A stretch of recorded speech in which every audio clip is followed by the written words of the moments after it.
Hi అండి. Stroke చేసిన ఎదవ పనికైతే క్రికెటు అసలకి స్పిరిట్ ఆఫ్ ది గేమ్ అని క్రికెట్ అని చచ్చిపోతా ఉంటారు. ఎవరైతే వాళ్ళు ఇంగ్లాండ్ ప్లేయర్స్ ఉన్నారో వాళ్ళ న్యూస్ ఛానెల్స్ గానీ, మిగతా మీడియా గానీ ఏదైనా సరే మొత్తం గూడా స్పిరిట్ ఆఫ్ ది గేమ్ ఆడాలి. అంటే అసలు క్రికెట్ పుట్టిందే మా దేశంలో అన్న థాట్‌లో వాళ్ళు బతుకుతా ఉంటారు. సరే అది వేరే విషయం.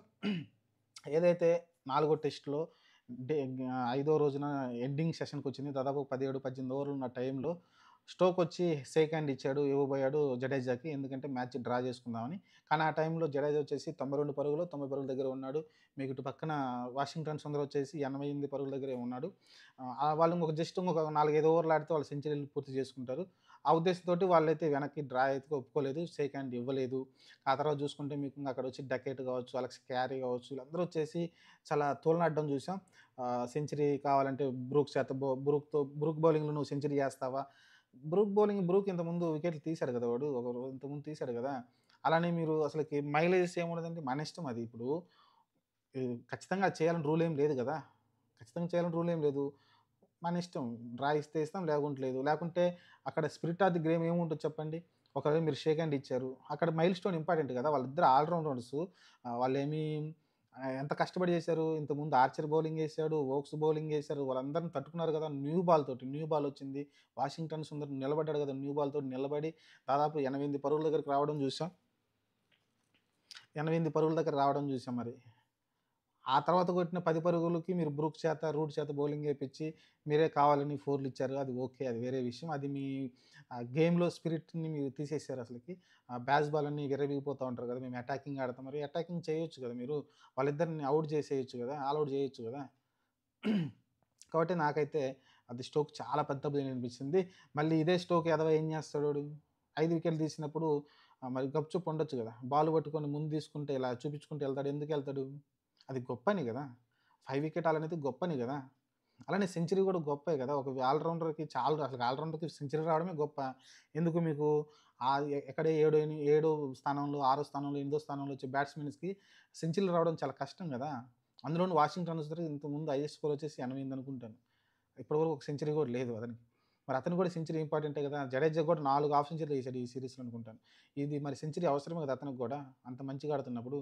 కాబట్టి స్పిరిట్ ఆఫ్ ది గేమ్ అయితే వాళ్ళైతే దారి తప్పారనిపించింది ఇంగ్లీష్ టీము. అది ఖచ్చితంగా ప్రతి ఒక్కళ్ళు కూడా దాన్ని సమర్థించట్లేదు. ప్రతి ఒక్కళ్ళు కూడా దాన్ని తీవ్రంగా అయితే ఆహ్, అసలు స్టోకు ఇలా చేయకుండకూడదు. తప్పు చేశాడు స్టోకు. ఇంకోటేంటి షేక్ హ్యాండ్ ఏదైతే మ్యాచ్ అయిపోయిన తర్వాత అది రెగ్యులర్‌గా జరిగే విషయమే షేక్ హ్యాండ్ ఇచ్చుకుంటారు. అక్కడ షేక్ హ్యాండ్ ఇవ్వలేదు. అంత కోపం ఏముందండి అక్కడ? అంత పెద్ద తప్పు జడేజా ఏం చేశాడు షేక్ హ్యాండ్ ఇవ్వకుండా ఎళ్ళిపోవడానికి? కాబట్టి అతను ఖచ్చితంగా దాన్ని తీవ్రంగా ఐసీసీ పరిగణించాల్సిందే. షేక్ హ్యాండ్ ఎందుకు ఇవ్వలేదు? జడేజా చేసిన తప్పేంటని అక్కడైతే ఖచ్చితంగా ఐసీసీ దాన్ని దృష్టిలో పెట్టుకోవాల్సి ఉంటుంది. ఇలాంటివి జరగకూడదండి. ఎందుకంటే ఎదుటి టీము నువ్వు అసహనం వ్యక్తం చేయొచ్చు. లేకుంటే ఏదైతే మనం అంటాం గదా!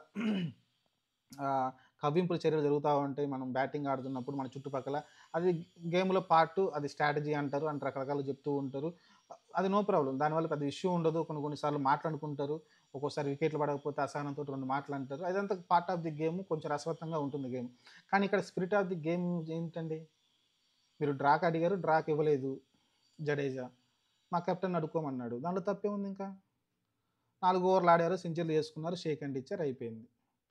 కాబట్టి ఆహ్, ఖచ్చితంగా ఇది ఒక రకంగా చెప్పండి మోరల్ విజయం అనుకోవచ్చండి. మనము మ్యాచ్ డ్రా చేసుకున్నప్పటికీ ఎందుకంటే 311 టార్గెట్ తోటి మనం దిగాము. అది మనం ఎందుకంటే అది మనం గెలవడం కష్టమని తెలుసు. ఆ తర్వాత 2 వికెట్లు స్టార్టింగ్ ఓవర్‌లోనే వోక్స్ 2 వికెట్లు తీసేసాడు. మొదటి ఓవర్‌లోనే 0కి 2 వికెట్లు పడిపోయినాయి మొదటి ఓవర్‌లో. మరి అక్కడి నుంచి కేఎల్ రాహుల్ ఎన్ని బాల్స్ ఆడాడు, ఎంత తెగింపు చూపిచ్చాడు. అతను సెంచరీ మిస్ అయిపోయిందనుకోండి. ఆ తర్వాత శుభ్మన్ గిల్ ఎంత తెగింపు ఆడాడు.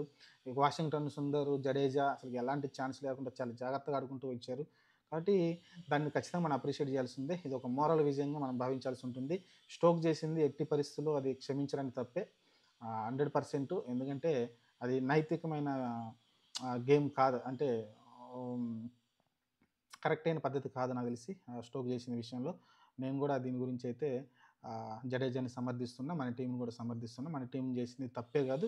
శుభ్మన్ గిల్ గూడా మంచి పని జేశాడు. అతను గూడా ఎందుకంటే అతనొచ్చి బయటకొచ్చి ఆహ్, డిక్లేర్ ఇస్తే మ్యాచ్ అయిపోతుంది.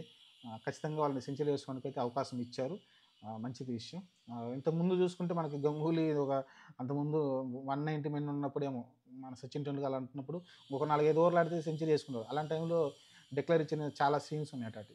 కాబట్టి అలాంటి తప్పులు చేశారు. కానీ ఇక్కడ శుభ్‌మన్ గిల్ అలాంటి తప్పులేం చేయకుండా వాళ్ళకైతే ఆడడానికి టైం ఇచ్చాడు.